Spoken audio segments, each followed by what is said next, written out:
សួស្តីពុកម៉ែបងប្អូនទាំងអស់គ្នាថ្ងៃនេះបានជិះកាត់នៅប្រាសាទភ្នំរងម្ដងទៀតក៏ឈៀងចូលមកកុំឲ្យដាច់និស័យនេះអត់សូវមានអ្នកដឹងទេនេះគេហៅថាទូប្រាសាទតែមានដើមកសាំងមួយធំដល់ហើយនេះសិតតែផ្លែលពេញបបផ្លែគេ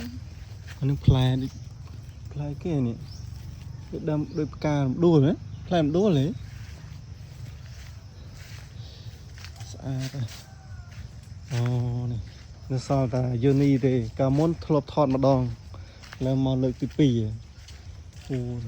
ដើមធំទួលខ្ពស់ហ្នឹងឡើយកន្លែងនេះទួលខ្ពស់មែនទេតែប្រាសាទហើយជាធំតែឡើយបែកបាក់ហើយនោះមានគេយករូបព្រះមួយអង្គយកមកដាក់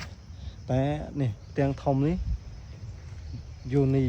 បែរមុខទៅទិសខាងជើងមហោមកទៅខាងជើងនេះខាងលើនេះគឺតម្កល់លឹងតែអត់ឃើញមានលឹងទេដកលឹងបាត់ហើយទៅខាងជើងហើយនៅជុំវិញនេះទៅសិនទឹកតែទៅសិនទឹកនេះកកអស់ហើយនេះក្រាលអានេះហៅថាគឺក្រាលថ្មឥដ្ឋប៉ុន្តែដោយសារតែពីចំនួនមួយចំនួនទៅក៏បែកបាក់អស់ហើយសត្វថ្មវាយឡើងខ្ទេចខ្ទីអស់ប្រហែលជាមិនវាយដៃទេអានឹងប្រហែលជាគេយកក្របបែកមកបន្ទោះដើម្បីយក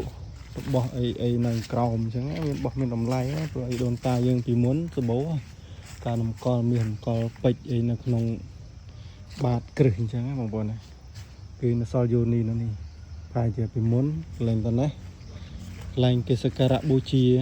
យកទឹកអមរិតនេះបង្ហូរយូនីធំយូនីធំមែនទែនធ្វើអំពីថ្មភក់តែឡើយបែកបាក់ហើយអត់សមមានអ្នកដឹងទេអញ្ចឹងហើយខ្ញុំមកផ្សព្វផ្សាយឲ្យបងប្អូនបានឃើញនេះផ្លេចមកលេងផងនៅទួលហៅថានៅទួលប្រាសាទបើមើលរូបរាងពីខាងក្រៅទៅអត់ឃើញប្រាសាទទេដោយសារតែដើមឈើវាច្រើនពេកដើមឈើឡើងជុំវិញទៅឈឹងទៅឆៃបណ្ដោយហើយនៅនេះគឺទួលទេហើយនៅខាងក្រោមចរៈផ្ទះអ្នកស្រុកអ្នកភូមិយើងនេះមកខាងក្រៅគឺដើមឈើជុំវិញប្រាសាទប្រាសាទគឺនៅចំកណ្ដាលហើយបងប្អូនទៅជាក់ទៅឈុងទៅឆៃហ្មងហើយស្មៅដោះលំខៀវល្មិតហើយនេះអានេះដើមត្នោតណាបងប្អូនណាមានស្គាល់ដើមត្នោតនេះអានេះហៅថាដើមកូនត្នោតមិនតិចទេណាច្រើនណាស់ឡើងប្រឹកបងប្អូនជួយមើលសិតតែកូនត្នោតនេះគឺនេះអានេះវាធំហើយនេះវាធំហើយដើមត្នោតយើងមានអត្ថប្រយោជន៍ច្រើនដើមត្នោតគេតំណាងឲ្យជាតិដែរណាតំណាងឲ្យជាតិខ្មែរដែរនេះម្ដើមធំត្រូវរន្ទះបាញ់ឆែបហើយនេះសាក់កូនត្នោតអរគុណបងប្អូនខ្ញុំមានតែប៉ុណ្ណេះឯងបើបងប្អូនមានចង្អល់អីអាចខមមិនខាងក្រោមខ្ញុំបកស្រាយលម្អិតទៅតាមដែលខ្ញុំដឹងណាអរគុណរៀបលាហើយយើងមើលទេសភាពបន្តិចបងប្អូនស្អាតហើយសុទ្ធតែដើមត្នោតនឹងច្រោះអត់តែឃើញដើមត្នោតឃើញស្រុកខ្មែរនេះទួលធំមែនតើ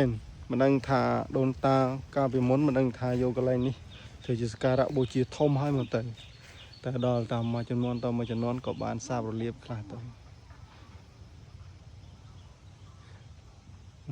នៅកសាំងនេះដើមកសាំងហើយនៅប្រាសាទខាងក្នុងបាទមានតែប៉ុណ្្នឹងឯងបាទអរគុណបាយបាយ